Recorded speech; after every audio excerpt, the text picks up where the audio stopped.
Hello friends, welcome to the channel. आज मैं जिस मूवी को एक्सप्लेन करने वाली हूँ उस मूवी का नाम है इनसाइड आउट। और इस मूवी की कहानी को जानने के लिए मेरे साथ अंत तक बने रहिए। ये मूवी की कहानी होती है राइली नाम की एक लड़की इमोशंस की, जो कि उसके दिमाग के अंदर ही काम करती है। और जब उसका जन्म हुआ तो सबसे पहला इमोशन जो उसने एक्सपीरियंस किया वो थी खुशी और उदासी। और जैसे जैसे वो बड़ी होने लगी उसके दिमाग के अंदर बहुत सारे इमोशंस भी पैदा होने लगे। और वो इमोशंस होते हैं डर, गुस्सा और यादों की दुनिया। और डर वाला इमोशन उसे गलत काम करने से रोकता था। और जब उसे कोई चीज पसंद नहीं आती थी तो गुस्सा उसे इस बात को बताने में मदद करता था। और खुशी उसे हर खराब सिचुएशन में भी खुश रहने के लिए मदद करती थी। और यादों की दुनिया ने उसके दिमाग में छोटी छोटी सी दुनिया बनाई हुई थी। और ये दुनिया उन सारी चीजों की होती है जिसे वो रोज करना पसंद करती थी, जैसे कि परिवार की दुनिया, दोस्तों की दुनिया और खेलने कूदने की दुनिया। और इसी के साथ यादों की दुनिया उसकी कई सारी यादों को जिंदगी भर तक संभाल कर भी रखती थी, ताकि वो बड़ी होकर भी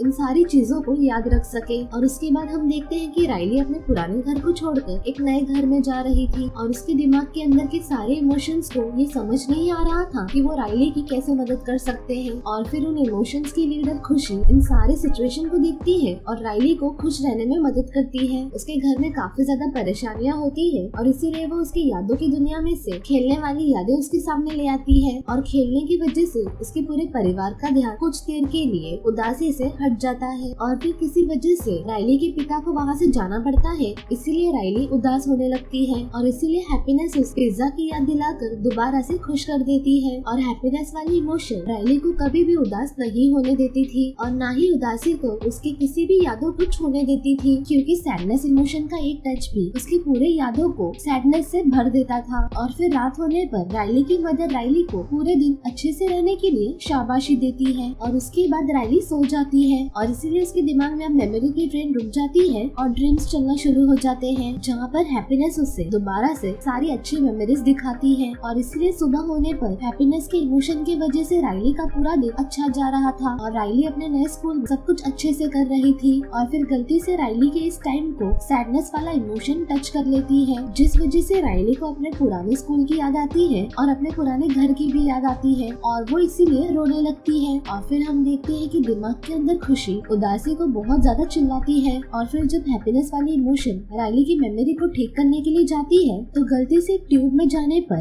हैप्पीनेस के साथ साथ सैडनेस वाली इमोशन भी दिमाग के मेन ऑफिस से उस जगह पर चली जाती है जहाँ पर वो यादें रखी जाती है जो कि कभी भी भूली ना जा सके। और यादों की दुनिया ने जो उसके दिमाग में छोटी छोटी सी दुनिया बनाई हुई थी, हैप्पीनेस और सैडनेस के इमोशन के वहाँ पर पहुँचने से उनके कलर अब फेड होने लगे थे। और आज राइली का मूड दिमाग के अंदर गुस्सा और डर कंट्रोल कर रहे हैं और इसी वजह से राइली पूरा दिन डरी सहमी और गुस्से में रहती है। और राइली का ऐसा बिहेवियर देखकर उसके डैड भी उसे चिल्ला देते हैं। और फिर राइली गुस्से में अपने कमरे में चली जाती है। और फिर उसके डैड के मनाने पर भी जब राइली नहीं मानती तो उसकी यादों की दुनिया से वो दुनिया टूट जाती है, जिस दुनिया में वो और उसके डैड बच्चों की तरह शरारतें करते थे। और फिर राइली को उसके एक फ्रेंड की कॉल आती है जो उसे बता रही थी कि उसकी जगह पर उन्होंने अपने गेम में एक नई लड़की को शामिल कर लिया है। और ये सुनकर राइली के मूड को गुस्से वाला इमोशन कंट्रोल करने लगता है और इसीलिए राइली अपने कॉल को कट कर देती है। और इसी वजह से उसकी दोस्तों वाली दुनिया भी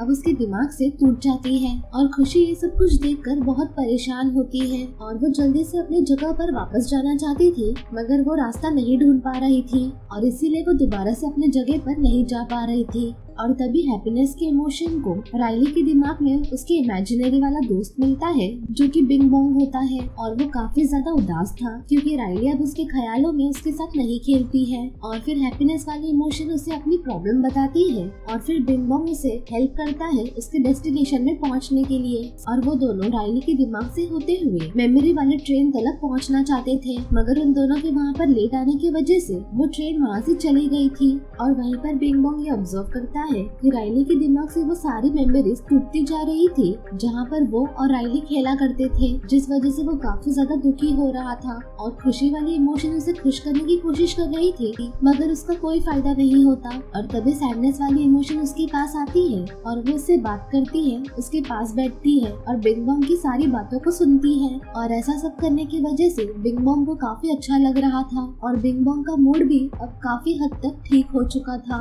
और ये देखकर हैप्पीनेस सैडनेस वाली इमोशन थोड़ा सा शॉक हो जाती है और वो सोचती है कि सैडनेस को तो मैं किसी काम का नहीं समझती थी, मगर उसने कितने अच्छे से बिग बॉन्ग का मूड ठीक कर दिया। और तभी उन दोनों को राइली की मेमोरी वाली ट्रेन मिल जाती है और इसी वजह से वो खुश होते हैं कि अब वो जल्दी से अपनी मंजिल पर पहुंच जाएंगे। और क्योंकि अब ये राइली का सोने का समय होता है, इसीलिए उसके दिमाग में अब मेमोरी वाली ट्रेन रुक जाती है और उसके ड्रीम में आज उसके इमोशन को डर कंट्रोल कर रहा था। और यहाँ पर ट्रेन के रुकने की वजह से उदासी और खुशी भी अब रुक चुके थे। और फिर उन्हें आइडिया आता है कि अगर उन्हें मेमोरी की ट्रेन को शुरू करना है तो इसीलिए उन्हें उसके ख्वाब में जाकर उसे जगाना होगा। और इसीलिए वो लोग उसके दिमाग में मौजूद एक जोकर की वजह से उसे डरा कर उठा देते हैं। और फिर राइली के जागने की वजह से मेमोरी वाली ट्रेन चलने लगती है, मगर क्योंकि अब उसके दिमाग के अंदर सब कुछ अभी गुस्सा कंट्रोल कर रहा था, इसीलिए जल्दी उठने पर भी उसे बहुत गुस्सा आता है। और फिर राइली के दिमाग में वो गुस्से वाला इमोशन उसे बताता है कि इस नए शहर में उसके साथ कुछ भी अच्छा नहीं हो रहा और वो उससे कहता है कि तुम अपने पुराने घर वापस चले जाओ। और इसलिए राइली गुस्से की बात मानते हुए अपना सामान पैक करने लगती है और बस के टिकट के पैसों के लिए वो अपनी मॉम के बैग से उनका कार्ड चुरा लेती है। और कार्ड के चुराने की वजह से उसके दिमाग में बना हुआ सच्चाई का पुल भी टूट जाता है और सच्चाई के पुल के ऊपर ही उसकी मेमोरी वाली ट्रेन चला करती थी। और ये सच्चाई की पुल ही राइली की मेमोरीज को ये कॉन्फिडेंस दिया करती थी कि राइली जो कुछ भी कर रही है वो सब सही है। और इसी वजह से उसकी मेमोरी की ट्रेन भी अच्छी तरीके से चलती रहती थी। और अब पुल के टूटने की वजह से मेमोरी वाली ट्रेन भी नीचे गिर जाती है और उसमें से खुशी, उदासी और बिंग बॉन्ग भी नीचे गिर जाते हैं। और बिंग बॉन्ग अब यादों की उस ट्रेन में गिर चुका था जिसे राइली भूल चुकी है। और तभी खुशी को वहाँ पर एक ट्यूब नजर आती है और वो सोचती है कि उससे वो अपनी मंजिल तक पहुँच सकती है, मगर अब ट्यूब के टूटने की वजह से वो भी अब बिंग बॉन्ग के साथ नीचे गिर जाती है और अब सिर्फ उदासी ही ऊपर रह गई थी। और नीचे खुशी को बिंग बॉन्ग मिलता है जो कि परेशान खुशी को ऊपर जाने की उम्मीद देता है। और वहीं पर खुशी वाली इमोशन देखती है कि राइली अपने पेरेंट्स का कॉल भी नहीं उठा रही और बस में बैठ चुकी है। और इन सिचुएशन में वो उदासी की मदद लेने का सोचती है और बिंग बॉन्ग की मदद से वो लोग एक रॉकेट पर बैठकर ऊपर आने की कोशिश करते हैं, मगर वजन ज्यादा होने की वजह से बिंग बॉन्ग को इस रॉकेट पर से उतरना पड़ता है। और फिर खुशी बहुत सारी मुश्किलों का सामना करते हुए उदासी को लेकर मेन ऑफिस में पहुंच जाती है।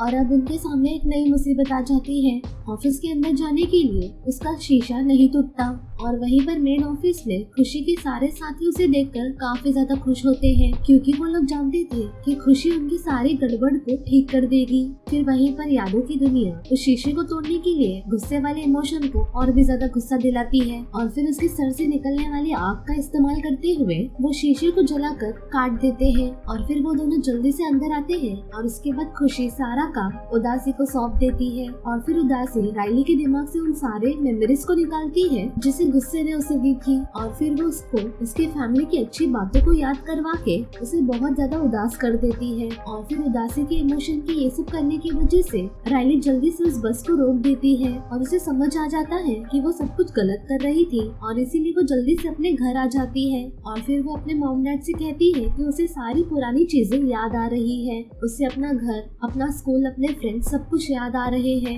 और उसके मॉम डैड ये सुनकर समझ जाते हैं कि ये सब कुछ राइली की गलती नहीं होती और क्योंकि अब वो बड़ी हो चुकी है इसीलिए हर एक चीज को महसूस करने लगी है। और फिर ये सब होने के बाद उसके दिमाग में सिर्फ खुशी ही सब कुछ नहीं संभालती और अब समय के साथ सारे इमोशंस को अपना काम करना आ चुका था और उसकी यादों की दुनिया से जितनी सारी दुनिया टूटी थी वो सब उसकी बचपन से होती है जिसे एक दिन टूटना ही था। और अब बड़े होने पर उसके दिमाग में बहुत सारी नई दुनिया बन गई थी, जैसे कि फैशन की दुनिया, म्यूजिक और दोस्तों की दुनिया। और इसी के साथ इस मूवी की कहानी यहीं पर समाप्त हो जाती है। अगर आपको मूवी की कहानी पसंद आई होगी तो इस वीडियो को लाइक करना ना भूले और चैनल को सब्सक्राइब करें। वीडियो के अंत तक बने रहने के लिए आप सभी का धन्यवाद।